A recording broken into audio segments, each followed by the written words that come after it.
Alors nous voici dans cette vidéo dédiée à l'écriture intuitive ou inspirée. Personnellement je l'appelle depuis le début intuitive. Vous pouvez trouver aussi écriture inspirée ici ou là. C'est différent d'écriture automatique. Écriture automatique étant une écriture que quelques personnes dans le monde ont, c'est-à-dire cette capacité d'écrire, enfin c'est le stylo qui écrit. En réalité, elles peuvent écrire les yeux fermés. Ça n'est pas ce dont je vais vous parler ici.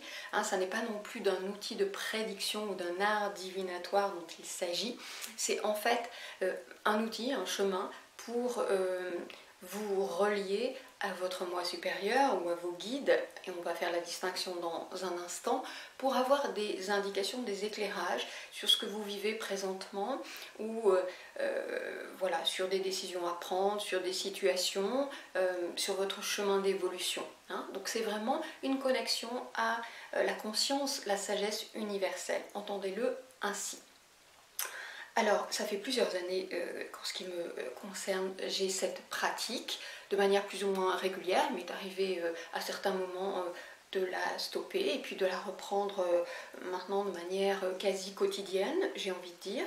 Comment c'est venu tout ça? En fait, ça s'est posé, je vous raconte un instant, ça s'est posé après cette séquence très particulière que je nomme mon éveil ou mon expérience mystique qui a duré plusieurs jours, alors qu'il y avait connu des pré-séquences, des phases préparatoires évidemment, mais il y a eu vraiment une séquence très particulière où il y a eu une grande ouverture de conscience et surtout une expérience mystique très très particulière dont je relate quelques mots sur mon blog Des mots à l'âme, où vraiment moi qui étais là plutôt à dire je ne crois que ce que je vois, eh bien j'ai vu, j'ai même entendu et j'ai même senti. Donc j'ai été très bien servie d'une certaine façon. Et après cela, évidemment, même si le mental se remet en marche, plus rien n'est comme avant. Il y a un avant et un après, et l'après est très différent, bien sûr. Donc tout ça, je le raconte, je ne reviens pas là-dessus, mais c'est vrai que cette séquence qui a été quand même très secouante, qui a remis beaucoup de choses en question, puisque c'était presque comme vivre d'une certaine façon une NDE, sans passer par la case coma en ce qui me concerne, et puis qu'elle a duré plusieurs jours, j'ai eu plusieurs séquences nocturne et diurne qui m'amenait à voir ce sur quoi j'avais besoin de progresser et de comprendre comment c'était de l'autre côté, à quel point c'est indiciblement beau. Bref, tout ça m'avait beaucoup secoué, me remettait beaucoup en question et je sentais venir des messages. Et évidemment, je freinais des quatre fers, je ne savais pas trop quoi en faire et comment tout ça fonctionnait. J'étais vraiment tellement novice en la matière. Bref, je voulais bien tout, mais en même temps, j'avais peur. Et donc, un jour après cette séquence d'éveil, je discute avec quelqu'un qui est devenu une amie et qui est en fait mon âme jumelle, que j'avais rencontré peu de temps avant, parce que l'univers conspire évidemment et tout est très bien fichu, tout est très bien orchestré, et donc elle était un demi-pas à ce moment-là devant moi et je l'ai appelée en lui disant ce qui m'était arrivé pour essayer d'avoir des clés de compréhension et puis comment faire pour, voilà, quoi en faire, etc. Et elle a eu cette suggestion toute simple au départ de me dire mais pourquoi tu n'écris pas? Pourquoi simplement tu t'assois pas et tu prends ton stylo, tu poses une question ou pas et tu demandes? Et là je me suis dit mais de quoi elle me parle? Donc je me suis fait un petit rituel, bougie, etc. Je me suis assise et effectivement ça s'est passé. Pouf, c'est descendu, ça écrit à toute vitesse. Quand je dis ça écrit, vous allez comprendre dans un instant, peut-être certains d'entre vous le pratiquent déjà, donc ils savent ce dont je parle. Mais voilà, c'était au-delà de moi et en même temps c'était moi. Donc ça s'est passé, ça écrivait vite, c'était inspirant, c'était évident que c'était inspirant et inspiré. C'était une part de moi et en même temps ça venait de plus grand que moi. Je le sentais bien dans ce qui était posé là. Donc voilà, là j'ai enclenché vraiment une pratique.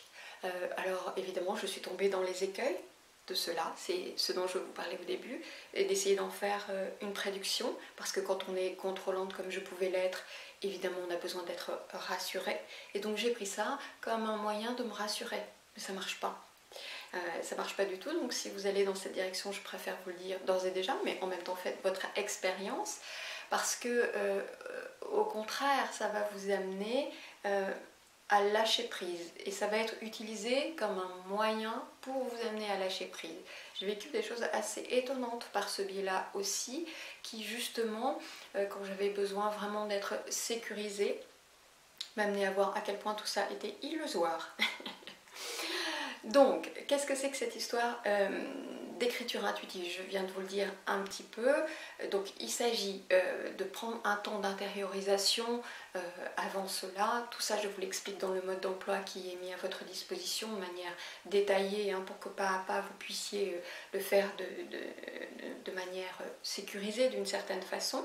Hein. Donc, de prendre ce temps d'intériorisation, de faire un peu de vide en vous, parce que en fait, ce qui va vouloir vous traverser, c'est une énergie qui va être traduite en mots à travers vos filtres. Simplement, il est bon qu'elle ne tombe pas dans une mélasse complète et dans un chaos à laquelle elle va être mélangée, et que vous allez capter des choses qui vont être très diluées. Hein. Donc c'est pour ça qu'on prend ce temps préalable de mise au repos de soi d'une certaine façon. Et puis ensuite, c'est tout simple, vous pouvez créer un rituel. En réalité, il n'y a besoin ni de rituel, ni de décor spécifique. Suivez votre intuition par rapport à ça. Il s'agit simplement d'être en présence et de lâcher prise, de s'autoriser. Plus on lâche, plus ça vient. Hein. Donc, qui est-ce qui communique? Alors, il y a les guides de lumière, ce qu'on appelle les guides de lumière. Avec l'habitude et la sensibilité, vous distinguerez ce qui est de l'ordre de guide de lumière ou de votre moi supérieur. Moi, je fais une distinction parce que, bon, en vérité, pour entendre les guides de lumière, il faut avoir déjà reconnecté, sans forcément le savoir ou l'avoir pleinement ressenti, son moi supérieur, parce que ça passe par ce canal-là, en vérité. Mais donc, dans un premier temps, c'est souvent ça qui arrive. C'est la guidance extérieure. Moi, je la nomme extérieure parce que j'avais cette impression d'avoir, comme des coachs d'ailleurs, sur l'épaule. C'était une énergie aussi, c'est une énergie pour moi plus masculine aussi. Hein. Donc parce que j'ai cette sensibilité à l'énergie, donc c'était plus extérieur, plus masculin. Bon, ok. Ce qui est sûr, c'est que c'est toujours bienveillant.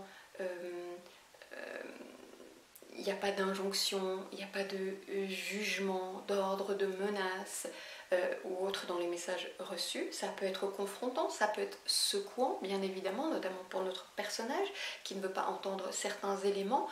En aucun cas, il y a une intrusion ou quelque chose qui est invasif. Hein. C'est fait de bienveillance, de compassion, hein, avec une très grande compréhension de ce que c'est que vivre en incarnation et d'être être humain. Donc les guides extérieurs, le moi supérieur, c'est une connexion qui pour moi, donc c'est cette part de divin en soi, on l'a déjà dit, la meilleure version de nous-mêmes, hein, cette part sage, pour moi c'est plus intérieur, c'est une voix très intime, c'est mon grand moi, c'est quelque chose qui vibre différemment, c'est comme retrouver un très vieil ami, hein. C'est vraiment la première fois qu'on reconnecte ça. On le sait en fait. Il y a beaucoup d'émotions d'ailleurs qui peuvent surgir et ça s'exprime de ce côté-là par ce canal-là en jeu, alors que les guides s'expriment le plus souvent en nous. Hein. Donc en tout cas pour moi c'est comme ça et pour beaucoup d'entre nous c'est comme ça. Mais faites votre propre expérience, peut-être ce sera différent pour vous. Ceci dit, la part qui veut vraiment savoir et contrôler, ça va être votre mental ego. Hein. Donc je vous donne quelques repères pour calmer le mental ego et pour savoir à quoi vous êtes connecté, hein, dans le mode d'emploi.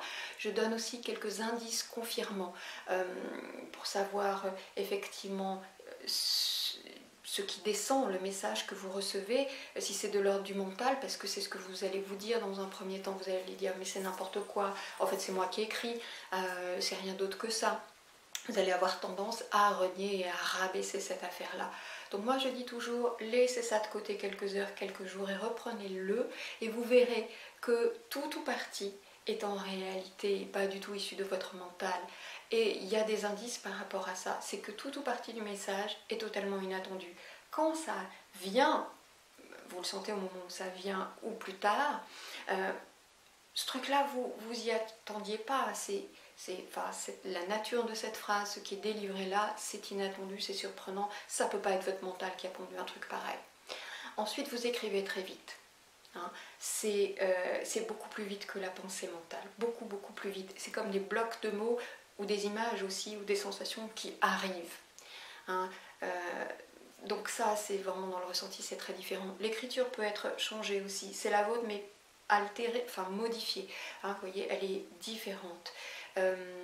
Les mots utilisés sont les vôtres et en même temps, c'est un autre type de vocabulaire, notamment quand ce sont les guides. Il peut y avoir des mots qui sont certes dans votre bibliothèque parce que c'est ça qu'ils utilisent, mais en même temps, c'est quelque chose qui n'est pas courant pour vous. Hein. Il y a une formulation qui peut vous être presque étrangère d'une certaine façon. C'est moins le cas quand c'est le moi supérieur. Hein. Donc le langage dans lequel vous allez écrire peut être effectivement différent, mais pas inconnu. Vous n'allez pas écrire en mandarin, hein, par exemple.